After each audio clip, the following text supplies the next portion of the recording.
Before we start, please don't forget to like and subscribe. Lucci's Bistro was all candlelight and soft jazz, the kind of place that made you feel like your love story mattered. I'd reserved the corner booth 2 weeks ago, ordered the same champagne we toasted with on our honeymoon. I even had roses delivered to the table, her favorite, the peach ones with red tips. It was supposed to be our 6th anniversary. I checked the time again. 8:44 p.m. I'd been sitting there since 6:55.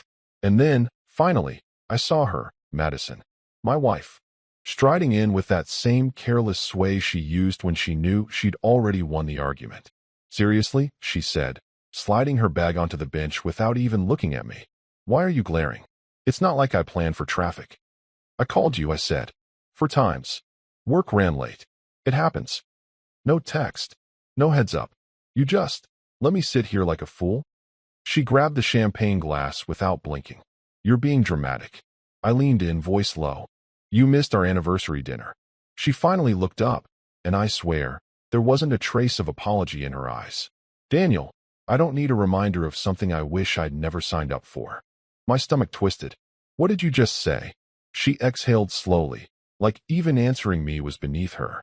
"I regret marrying you, okay? There. Happy now?" The air around us went dead. A couple in the next booth paused mid-bite. A waiter froze mid-step. The jazz kept playing, but suddenly it felt out of place, like it didn't belong in the same room as this moment. "You regret every day with me?" She didn't even blink. "Every single one." I sat back, letting the words settle between us. "You know," I said slowly, "I used to think you were just stressed, overworked, burnout." I reached into my coat pocket and pulled something out. My wedding ring. I placed it in the center of the table between the untouched roses and her untouched heart. "But now I see it. You're not tired. You're done." Her jaw tightened, but she stayed quiet. I stood up, buttoning my jacket with steady hands. "I don't need to be anyone's burden, Madison. Especially not yours." "Daniel, sit down. You're embarrassing yourself." I gave a small laugh. "No, I've been doing that for years, loving someone who looked right through me." She reached for my wrist. "Don't you dare make a scene." I pulled my arm back. "You already made it. You just showed up late to it." Gasps rippled around us as I turned and walked out, leaving behind champagne, roses, a ring, and the woman who thought I'd never leave. I got home and didn't turn on the lights. The apartment was too quiet, like it didn't want to admit what had just happened. I set my jacket over the back of the chair, kicked off my shoes, and sat on the edge of the bed, still dressed. I could smell the candle wax on my sleeves from the restaurant. The roses were still in my hand. I stared at them for a second, then dropped them gently into the trash. There were photos of us on the bookshelf, wedding day, honeymoon, backyard barbecues. I picked up one. Her in a white dress, laughing into my shoulder. Me, smiling like the world had finally made sense. I looked happy. I wasn't pretending in that photo. I really thought we had something solid. Now, I opened my laptop, clicked into the folder I hadn't touched in months, wedding day highlights. Hundreds of pictures, edited in soft light, all smiles and vows and cake cutting. One after another. I didn't feel anything. Not anger. Not longing. Just blankness. Like the emotional volume had been turned all the way down. And then I did something that surprised even me. I picked up my phone. Took a picture of myself right there on the edge of the bed. No filter. Just me in a black button-down, sleeves rolled, collar slightly loose. The light from the hallway caught the side of my face. I didn't smile. I didn't frown. Just let the camera see me as I was. And then I posted it. Captioned it simply, "Free life of a bachelor." I tossed the phone aside after that, not even sure why I did it. Maybe it was impulsive. Maybe I wanted to feel like I was choosing something, not just reacting. That night, I didn't sleep much. Just stared at the ceiling while the clock ticked past 1 a.m., then 2, then 4. I kept expecting the grief to crash in, but it never did. The next morning, sunlight poured into the apartment like it didn't care. I sat up, rubbed my eyes, and reached for my phone. Notifications lit up the screen. Comments. Messages. Likes. Over 70 overnight. I opened the post. First comment was from Emily C., someone I barely remembered from college.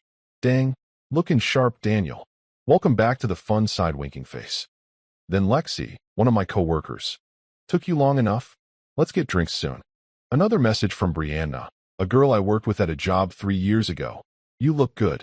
Like, good. I kept scrolling, reading them all. Jokes, encouragement, a few subtle flirtations. No pity, no sadness, just pure energy. Something loosened in my chest. I wasn't a ghost walking through my own life anymore. I went to the mirror and really looked at myself. Same face, same lines. But for the first time in a long time, I didn't see a man who was waiting for someone to love him better. I saw a man who could love himself again. I tossed the wedding photo album into a drawer, not out of anger. Just closure. And as I stood by the window, coffee in hand, sunlight on my skin, one thought came to me clearly. This wasn't the end. This was the first real day of my life. The door slammed so hard the mirror in the hallway shook. I didn't even flinch. I was standing by the living room window, sipping my second cup of evening coffee, watching the light bleed into the clouds over the skyline. I heard her heels stomping down the hall, each step getting louder, sharper, angrier, like a warning shot I had no interest in dodging. Then came the sound of something hitting the kitchen counter. Hard. My phone. You think this is funny? Madison's voice rang out, shrill and full of heat. I didn't answer right away. I took another slow sip. You posted this? She snapped, waving the phone at me like it was a loaded weapon. Bachelor life? Really? While we're still married? I finally turned, calm as glass. Yes. Her eyes flared. You're embarrassing me. I leaned against the window frame. You embarrassed yourself the second you walked into Lucci's and told me you regretted every day with me. That was private. It was loud enough for the table next to us to stop chewing. She crossed her arms, still clutching my phone. You want attention that bad? Needing women to comment. Tell you you're still desirable? Is that what this is about, Daniel? No, I said quietly. This is about me deciding I'm done living under your thumb. She opened her mouth like she had something cutting to say, but nothing came. I kept my voice steady. This post? That photo? It's not a cry for attention. It's a boundary. A boundary, she said, scoffing. You? Since when do you even know what that means? Since last night. She rolled her eyes, circling the room like she couldn't sit still. You think one moody photo makes you some kind of liberated man? I shrugged. No, but it reminded me I don't need your permission to feel like myself again. Oh, you poor, sad man, she snapped. Is that what this is? You're throwing a tantrum because I was late to a dinner? I stepped forward, slow and measured. This isn't about dinner, Madison. This is about every moment I made space for you while you took mine. Every time I stayed quiet to keep the peace while you poked at me, belittled me, drained me. You're being dramatic. No, I said. I'm being honest. She tried to speak again, but I raised a hand. Not harshly, not loud. Just firm. You're not going to twist this. Not anymore. I let you talk over me, dismiss me, gaslight me for years. But I won't be doing that anymore. She took a step back, like she wasn't expecting the calm. You think you're the only one who's miserable? She hissed. I've been drowning in this marriage too. I nodded. Then leave. No one's stopping you. You're just going to throw it all away? I looked around the apartment. The neutral walls, the framed wedding photo still hanging by the coat rack, the dining table where we'd barely spoken in months. There's nothing left to throw. She was silent then. I watched her jaw work through 100 unsaid words. Her hands trembled a little, whether from rage or fear, I couldn't tell. Probably both. And when she finally spoke again, her voice dropped. Lower, bitter. You think those women online are going to fix what's broken in you? No, I said. They're not meant to. But they reminded me I'm not as invisible as you made me feel. She blinked, fast. I could tell she wanted to lash out. Say something cruel. Rip me apart like she used to. But I didn't give her the chance. You wanted control, Madison. You had it. You used it. And now I'm done handing it over. A long pause filled the room like smoke. She grabbed her purse off the kitchen chair. This isn't over, she muttered. I nodded once. I didn't expect it to be easy. And then, without another word, she left. No door slam this time. Just a quiet click behind her. I looked down at the phone she left on the counter. Notifications still buzzing. I didn't open any of them. I just stood there, staring at the space she used to fill, and realizing it didn't feel like a loss anymore. It felt like breathing. You're buying the first round, Jacob said, clapping me on the back as we stepped out onto the rooftop. The air up there was different, cooler, freer, with the golden haze of sunset brushing every glass tower in the city with orange fire. People mingled around us in low conversation, drinks glittering in their hands, music humming beneath the laughter. I hadn't been out like this in a while. Not since. I don't know. Maybe since Madison started calling everything that made me smile a distraction. Jacob grinned and waved down a waitress. 2 old fashions. Strong ones. I followed him to a corner couch that overlooked the skyline. The view was ridiculous, like something off a postcard. Nice spot, I muttered, easing into the seat. He kicked his feet up. Only the best for a newly emancipated man. I shook my head. It's not official yet. Doesn't matter. That post of yours. You already set fire to the bridge. Cheers to that. The drinks arrived, and we raised glasses. To freedom, he said. To remembering who the hell I am, I added. He laughed. That too. We sipped in silence for a few beats, watching the last of the sun melt behind the cityscape. Then Jacob leaned forward, grinning like he'd been holding something in all day. Okay, you need to know something, he said. What? He pulled out his phone and scrolled. So after you posted that photo, guess who texted me? I raised an eyebrow. Madison. That caught me off guard. Seriously? He nodded. Yeah. She asked if I put you up to it. Wanted to know what I've been feeding you. Like you're some lost puppy I dragged out of the pound. I huffed out a laugh. Wow. He wasn't done. Then she said, and I quote, Daniel doesn't do things like this. It's not him. I stared at him for a second. So now I'm not allowed to change? She's losing it, man. You've lived under her control for so long. She can't handle the idea of you making moves without her permission. That sat with me for a moment. Jacob leaned back and looked at me seriously. You know, I always wanted to say this, but I didn't think it was my place. Say it. He pointed at me. You've been walking around like you owe her something. For years. Like you're apologizing just by existing. It's been painful to watch. I looked down at my drink, letting his words sink in. You're not that guy anymore, he continued. And she knows it. That's why she's unraveling. I think she thought I'd come crawling back. Jacob snorted. Of course she did. That was the script in her head. You post something bold. She storms in. You feel bad. You apologize. She resets the power dynamic. I chuckled dryly. She did try. But you didn't bite. That's why she's scrambling. And honestly, it's kind of fun to watch. The sky had turned deep amber by then, with streaks of lavender curling through it like brushstrokes. I turned my head toward the horizon and just breathed. The city buzzed around us, but for the first time in years, I didn't feel like I was in survival mode. You know what's weird? I said. Jacob raised an eyebrow. Besides your marriage? I smiled faintly. I don't feel broken. I thought I would, but I don't. That's because you're not. He gestured with his glass. You're finally telling the truth. And there's power in that. We sat there for a long while. No rush, no tension, no eggshells to tiptoe around. Just 2 old friends, a fading skyline, and the quiet satisfaction of knowing the ground beneath my feet finally felt solid again. As the lights of the city flickered on one by one, I leaned back and let myself smile. I wasn't trying to win anymore. I was just done losing. The envelope was small, square, and sitting on my desk when I came back from lunch. It was handwritten, oddly formal for a bunch of people who mostly communicated with emojis and reaction gifs. I opened it and immediately smiled. Housewarming this Saturday, 7 p.m. No partners this time, just you. Jillian. Jillian was one of my newer co-workers, smart, sharp-witted, and always in control of every little office event. I liked her energy. She'd seen my recent post, dropped a quiet "about time," and never asked questions. I hadn't RSVP'd to a party in years without checking with Madison first. Now I didn't have to check with anyone. Saturday rolled around, and I showed up with a bottle of wine and 0 expectations. The moment I stepped through the door, laughter, music, and warm lighting wrapped around me like a comfortable jacket. People I hadn't seen in months, some even years, turned their heads and greeted me like I'd just come back from the dead. Daniel, man, you look different, someone said. I heard that same phrase 4 times in the first hour. Different apparently meant alive. I moved through the kitchen, refilled drinks, shared quick jokes, and for once, the smile on my face wasn't polite. It was real.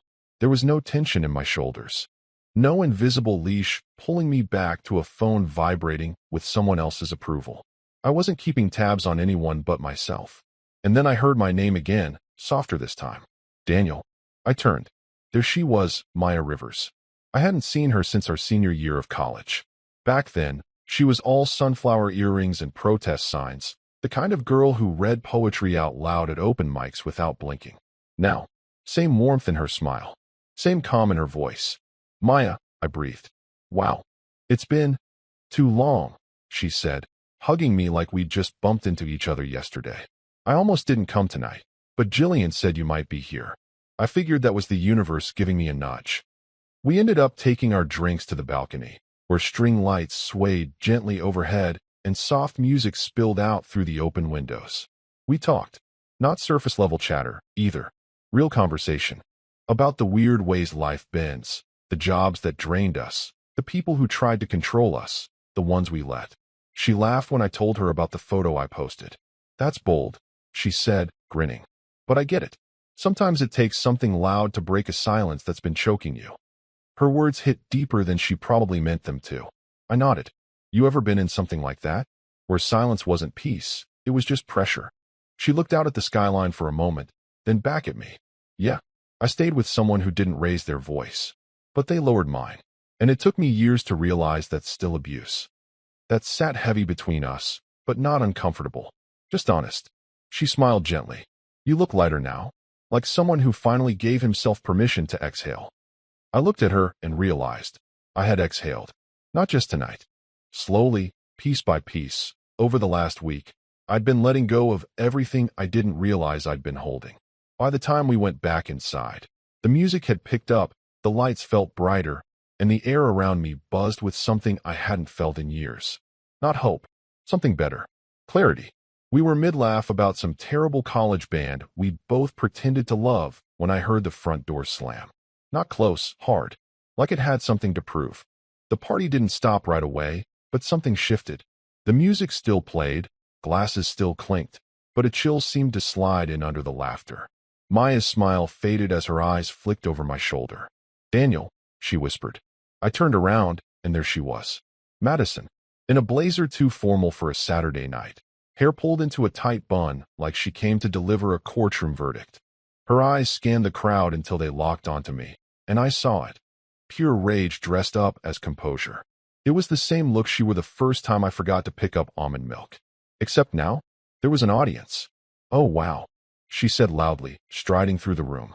There he is, living his best little bachelor fantasy.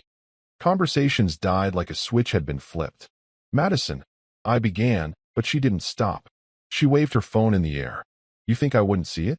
The posts, the comments, the little party boy smile. Her eyes darted to Maya. And who's this? Rebound number one. Maya stiffened, but didn't move.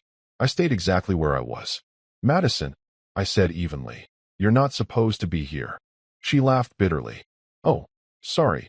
Was there a velvet rope outside? Do you own this party now too? Jillian came up behind her, cautious. Hey, maybe this isn't the right place for, Madison turned on her. Oh, don't worry, I'll be gone in a second. I just wanted to congratulate the great Daniel Brooks for finally growing a spine. She turned back to me. Tell me, how long were you planning this little freedom tour? Before or after you made me look like the villain online? I didn't raise my voice. I didn't move. I just looked her in the eye and said clearly, this is why I left. It silenced the room in a way nothing else could have. Her lips parted like she had another line ready, but nothing came out. The air was thick with attention. People weren't pretending to look away anymore. The whispers had already started, spreading like cracks across glass. Madison's jaw clenched. So that's it. You're just going to humiliate me like this? You did that all on your own, I said quietly. She glanced around the room, realizing the silence wasn't sympathy, it was judgment. She looked small for the first time in years. And beneath all that fire in her eyes was fear. She blinked, swallowed, and without another word, turned on her heel and pushed past the guests. The door slammed behind her. The music crept back in a moment later. Low, hesitant. I felt every gaze on me, but no one said a word. Maya touched my arm gently. You okay? I let out a breath. Yeah, actually, I am. The lights seemed warmer again. The room, safer. And for the first time in a long, long while, I didn't feel the need to explain myself. If this part resonates, Give the video a thumbs up. It took almost an hour for the energy in the room to return to normal. People laughed again, sure, but not the same way. Not as freely. Not with me in the room. Everyone kept sneaking glances like they were waiting for an aftershock. I didn't blame them. Madison had a way of ripping the air out of a place and leaving it gasping. I stayed by the kitchen, helping Jillian with dishes neither of us really cared about. Just something to do. Something to ground the moment. Maya, for her part, gave me space. She didn't hover or pretend she wasn't affected. But she stayed close enough that I could feel it, her steadiness. Eventually, when the noise picked back up and people forgot to whisper, I walked over to her. "You want to get some air?" I asked. She looked up and nodded. "Yeah, I do." We stepped out into the backyard. It was quiet out there, the sounds of the party muffled by the sliding glass door. Lights strung between two trees flickered gently, swaying in the breeze. For a moment, we didn't say anything. I leaned against the wooden railing of the porch, watching my breath fog slightly in the cold. "She's not done," I said finally. Maya stepped beside me. "No, she's not. She's unraveling. I've seen her angry before, but this," I shook my head. "That was something else. The way she came in tonight, like she needed a scene." "She needed control," Maya said quietly. "And when she realized she didn't have it anymore, she panicked." I looked over at her. "She always hated parties like this," I murmured. "Said they were shallow. That I only liked them because I wanted attention." Maya tilted her head. "Was that true?" "No," I said.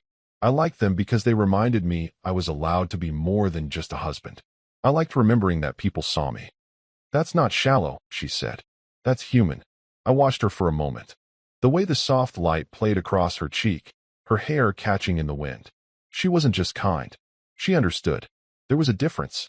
"I know it's none of my business," she continued, voice gentle. "But her showing up tonight like that, screaming at you in front of your friends, that's not normal. That's someone spiraling." I nodded slowly. "She wasn't always like this," I said. "But she is now." I swallowed. "Yeah." We fell into a silence that wasn't heavy, it just was. The kind that holds space for everything that can't be solved in one breath. Then Maya turned toward me. "You don't have to carry the weight of her choices anymore, Daniel. You're not responsible for her behavior." "That's hard to believe sometimes," I admitted. "She used to make everything feel like it was my fault. Like I'd failed her." "That's manipulation," she said, without blinking. "And the fact that you still feel guilty? That's the mark of someone who tried too hard for too long." I let that sit. She stepped a little closer, her voice quieter now. "You're not broken. You're just used to being blamed." I met her eyes. "And what am I supposed to do with that?" Maya gave me the smallest smile. "You keep standing. You rebuild. And you let people fight for you this time." I breathed in slowly, then exhaled through my nose. "It's strange," I said. "I thought I'd feel more relief. More celebration. But instead I feel like I'm watching something dark unravel, and I'm not sure how far it's going to fall."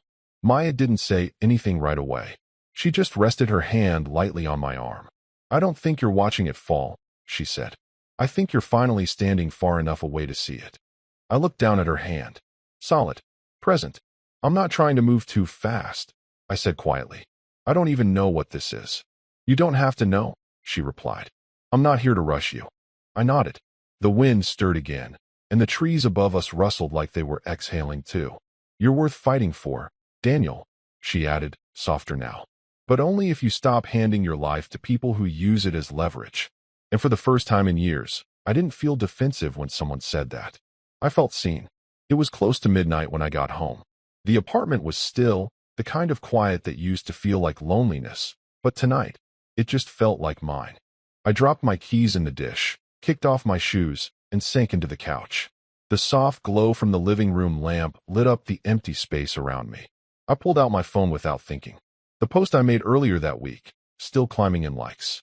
A new wave of comments had rolled in after the party. People I hadn't heard from in years were suddenly dropping in with fire emojis, congratulations, freedom quotes.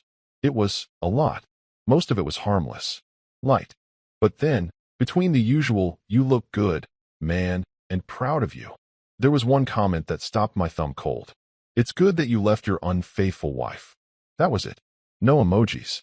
No name I recognized. Just a faceless account and those 8 words. My heart didn't race. It didn't even drop. It just stilled. I clicked the profile. Private. Username, Alex, 94 work. Mutuals? None. Or so I thought, until I noticed the workplace tagged in a pinned post. Sable and Flynn Group. Madison's firm.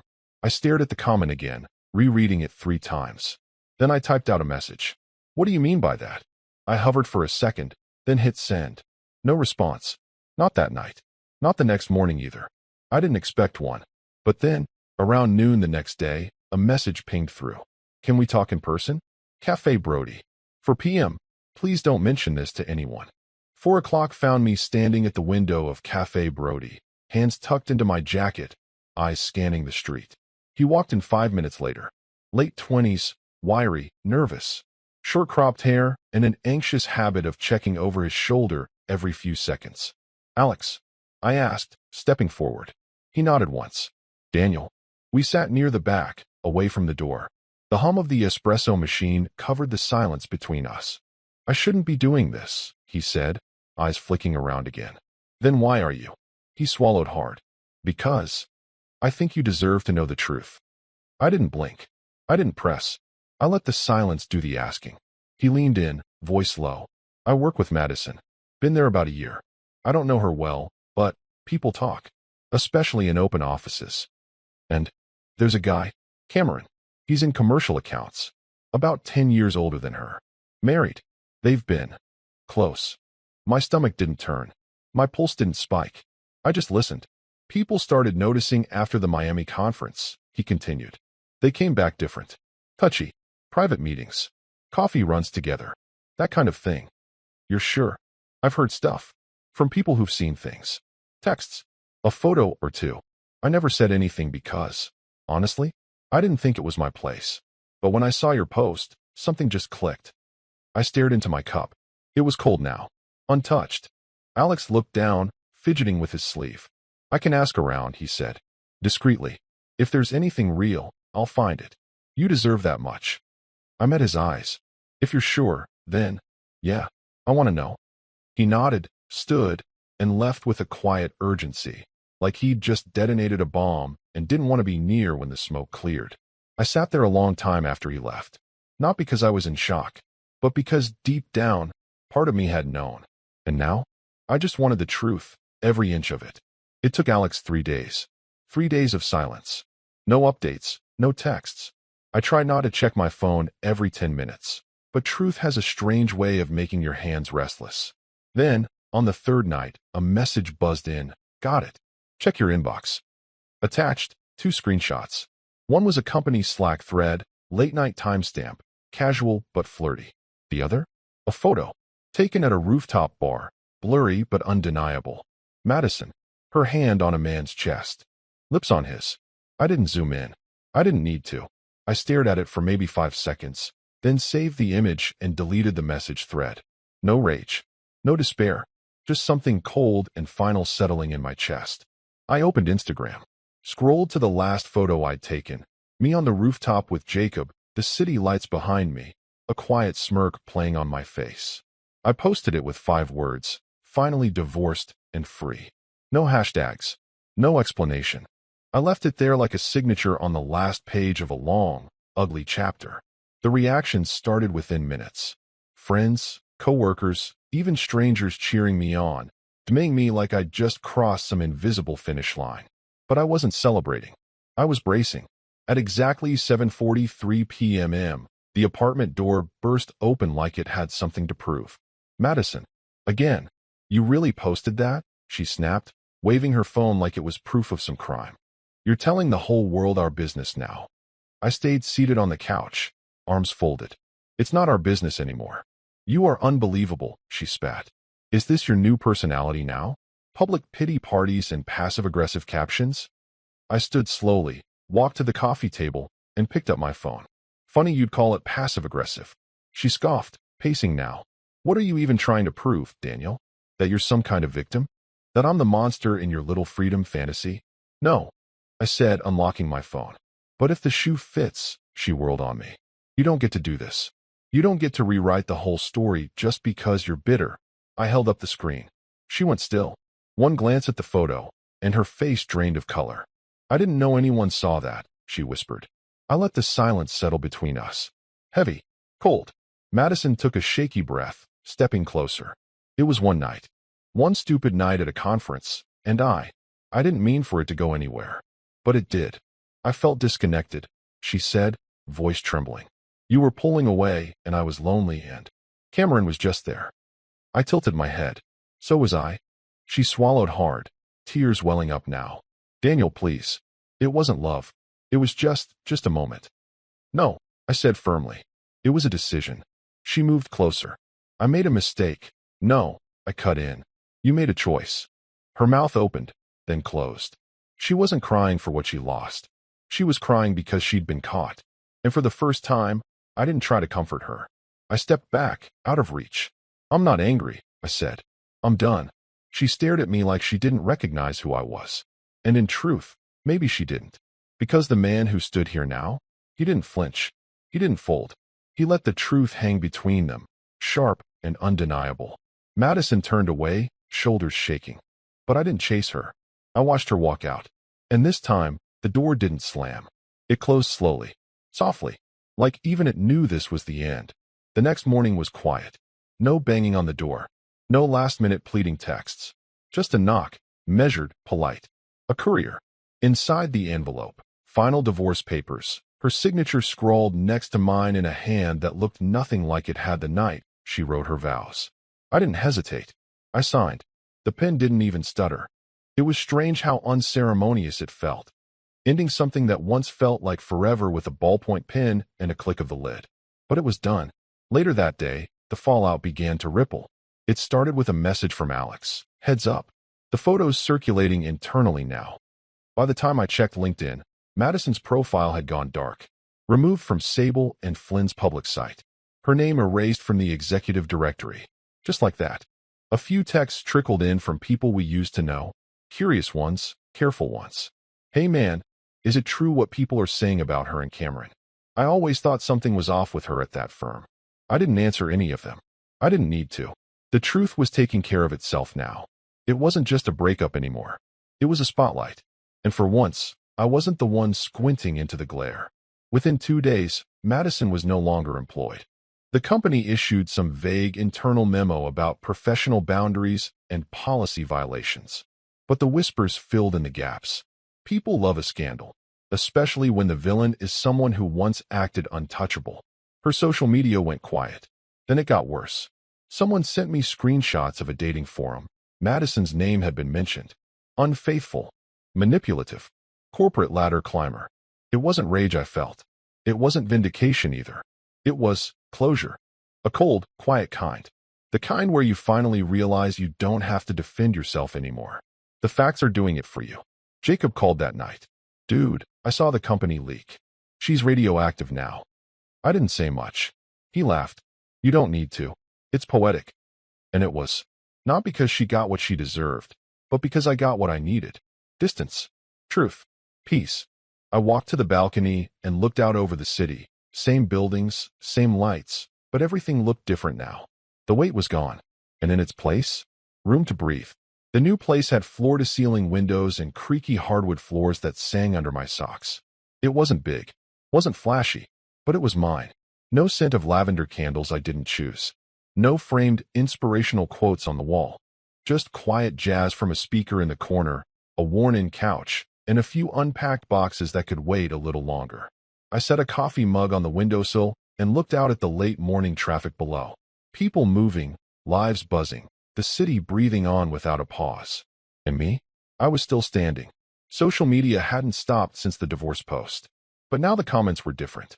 Not pity, not drama, just people showing up. Never seen you smile like that before. Man, your energy is different now. Brighter. You look like you finally remember who you are. And they were right. Photos filled my feed, sunlight, rooftop hangouts, spontaneous coffee runs with Jacob, Maya tagging me in memes that made me laugh out loud at work. Not everything was perfect. Some nights were still quiet in that lonely way. But even those had peace in them now. Because this wasn't emptiness anymore. This was space. Space I'd never had before. Space to think, to heal, to grow, and to finally be heard by myself. One night, Maya and I sat on my balcony, wrapped in blankets, watching the lights flicker across the skyline. She sipped her tea and leaned her head back. You ever think you'd get here? No, I said. But now I can't imagine going back. We didn't say much after that. Didn't need to. Some goodbyes aren't tragedies. Some are doorways. And mine was the beginning of life I almost forgot I deserved. And that was the end of my story.